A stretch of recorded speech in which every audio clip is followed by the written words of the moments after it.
महफिल में आए तभी हजरात, पर्दा नशीन माँ बहनी, अस्सलाम वालेकुम व रहमतुल्लाहि व बरकातुहू। औज़ु बिल्लाहि मिनश शैतानिर रजीम।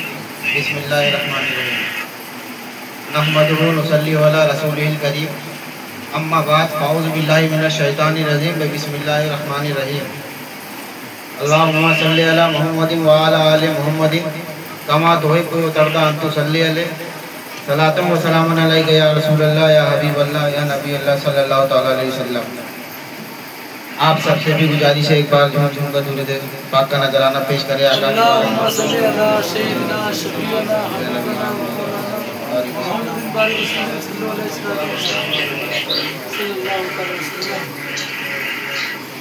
सबसे पहले आप हजरात को उर्से मखदूम सिन्ना, उर्से अमीर मिल्लत, उर्से सूफिया हिंद या तमाम उर्से अशरफी की दिली मुबारकबाद। ये उन बुजुर्गों का उर्स है कि जो बेपनाह बरकतें लेके आता है। जो महफिल में आते हैं या जो आस्थाने पे हाजिरी देते हैं, उन्हें बेपनाह बरकतों और फैज़ान से माला माल होते हैं। लेकिन इन आकाओं का, इन बुजुर्गों का एक खास करम है, जो इनके गुलाम नहीं भी पहुंच पाते उन पे भी एक करम ही होता है, बराबर का ही करम होता है। जो यहाँ है महफिल में या जो आस्थाने पे या जो किसी वजह से नहीं अपने घरों में, जो अकीदतमंद है उन पे सरकार खास नजरे करम करते हैं। बहरहाल अल्लाह तबारक व तआला ने अपने महबूब बंदे, जिनको अशरफुल मखलूकात कहा गया, इनको मिट्टी से खल्क किया।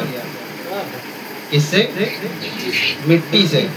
बहरहाल आप लोगों ने सुना है, किसी को कुछ डाउट इसमें कि इंसान मिट्टी का ही बना है। हालांकि रब की वो जात है जो चाहता तो अपने बंदों को आग से भी पैदा कर सकता था, पानी से भी पैदा कर सकता था, हवा से भी पैदा कर सकता था। जैसे कि जिन्नात को आग से पैदा किया गया,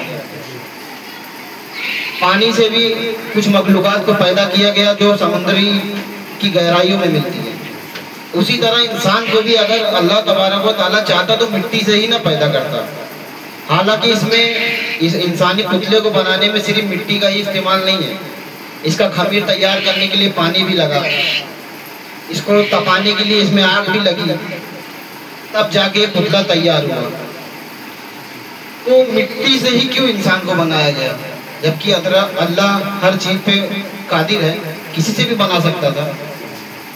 तो इसमें सूफिया फरमाते हैं मिट्टी का जो सिलेक्शन है इंसान की खमीर बनाने में इसलिए हुआ कि आग, पानी और हवा में जज्ब करने की सलाहियत नहीं होती।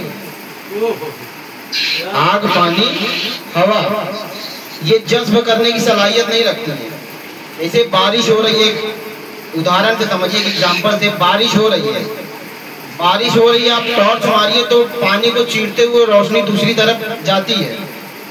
आग जल रही हो, अब आग की एक तरफ से आप रोशनी करें तो दूसरी तरफ आग को पार करके रोशनी जाती है।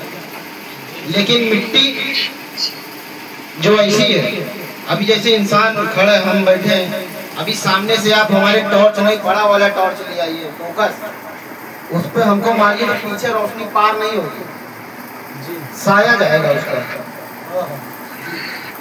हालांकि वही टॉर्च, वही रोशनी आग को भी चीर के पार हो जा रही है, पानी को भी चीर के पार हो जा रही है।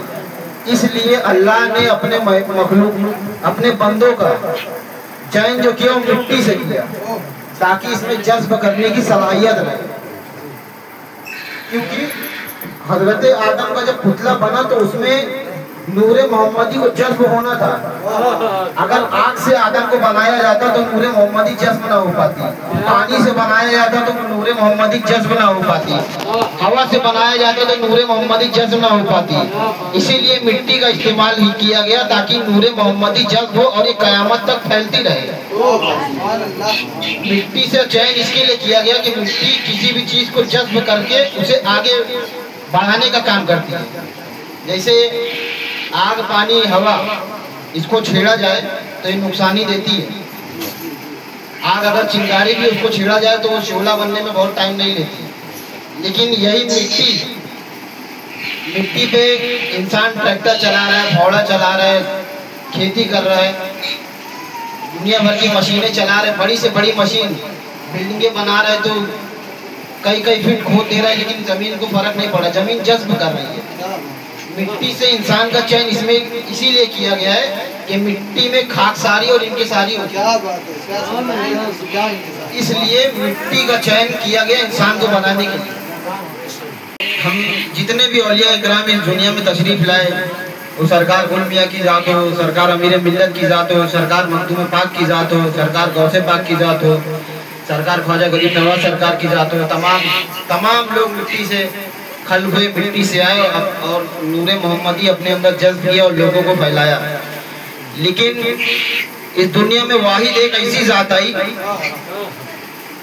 जो मिट्टी से ही बनी, लेकिन जब वो मस्जिद नबी में सोई, मस्जिद नबी में जब वो जाग सोई तो सरकार इमामुल अंबिया तशरीफ लाए और फरमाया कुल या अली या अबू तुराब, ऐ मिट्टी वाले उठो, ऐ मिट्टी वाले उठो। मिट्टी वाले का कुछ को मिट्टी से खल किया, कुछ को मिट्टी वाला ही बना दिया। ऐ मिट्टी वाले उठो। और सरकार मौलाए कायनात को मिट्टी का पुतला का मिट्टी तुराब वाले, अरबी में मिट्टी को तुराब कहते हैं और तुराब वाले का मतलब मिट्टी से मुराद है। तुराब मतलब या अबू तुराब कुल या अबू तुराब, है मिट्टी वाले उठो। और फिर वो ऐसा मिट्टी वाला बना, ऐसी रोशनी मोहम्मदी अपने कल्ब में जज्ब किया कि उससे नूर से निकलने वाला मिट्टी वाला कोई इमाम हसन बन के चमका, कोई इमाम हुसैन बन के चमका, कोई इमाम ज़ैनुल आबिदीन बना, कोई इमाम बाकर बना, कोई इमाम जाफर बना, कोई इमाम नकी बना, कोई इमाम तकी बना।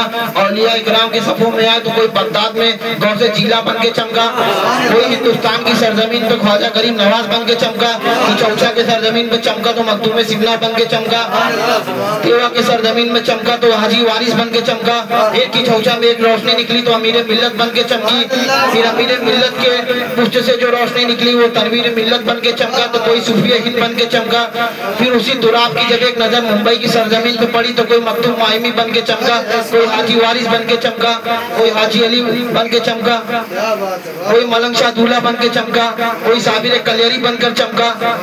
तो ये इनकी तजल्लियात की, इन बुजुर्गों का ये आलम है कि अभी हम आते टाइम तकरीर शुरू होने से पहले सुन रहा था कि 11वीं में अक्सर हम सुनते हैं कि सरकार गौस पाक ने मुर्दे को जिलाया, मुर्दे को जिंदा किया।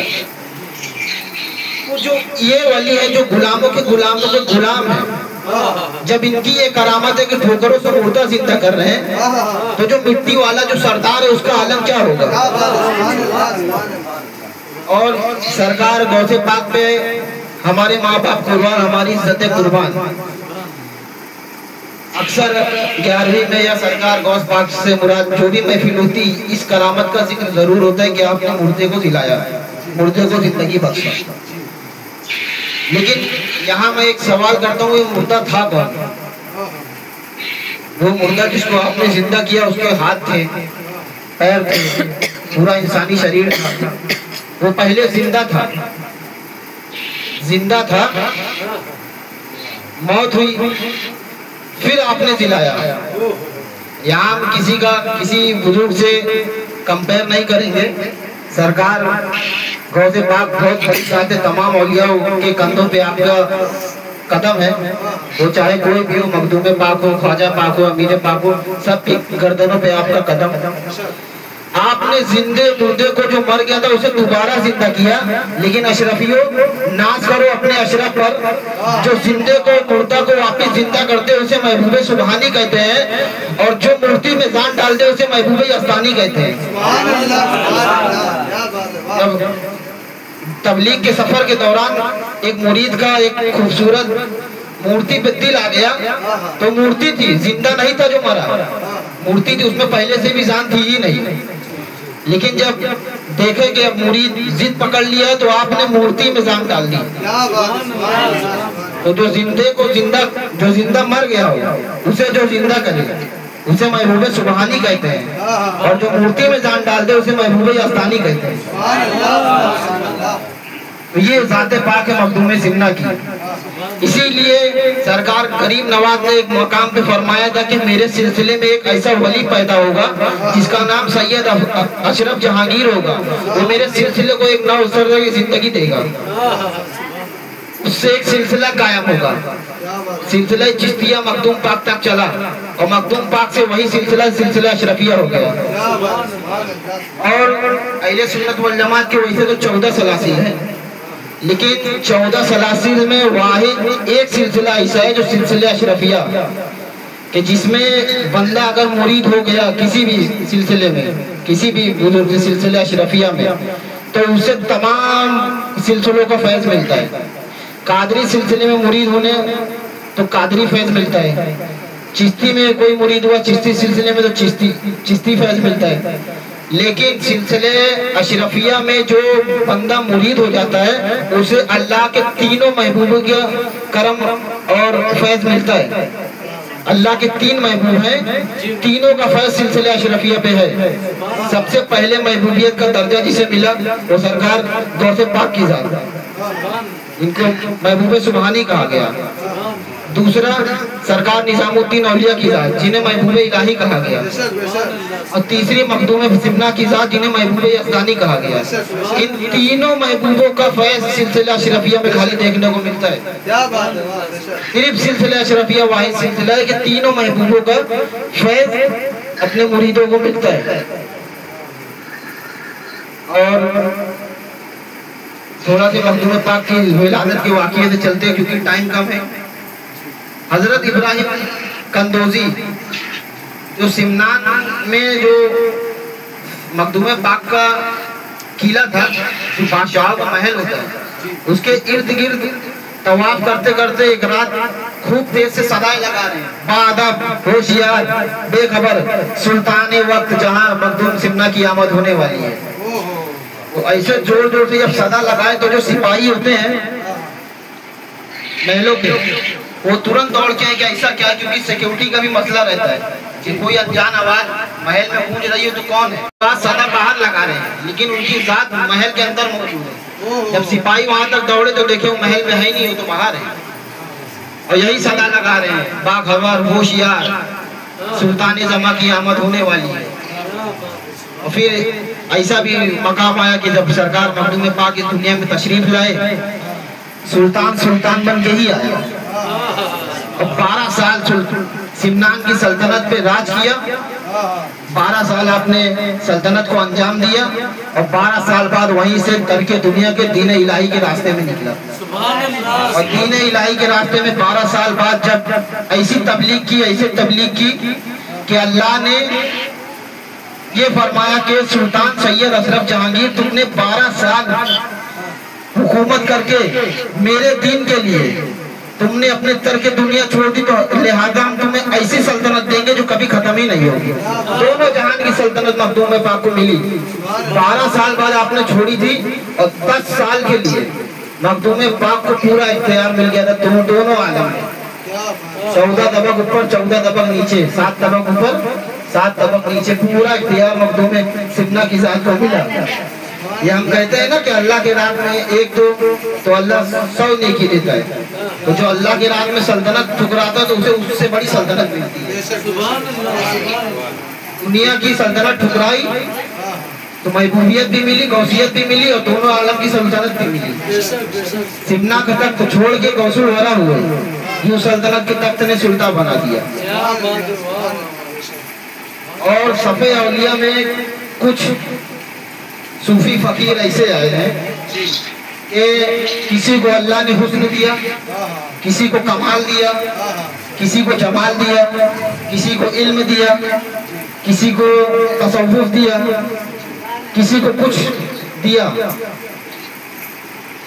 सबको सब कुछ नहीं मिला।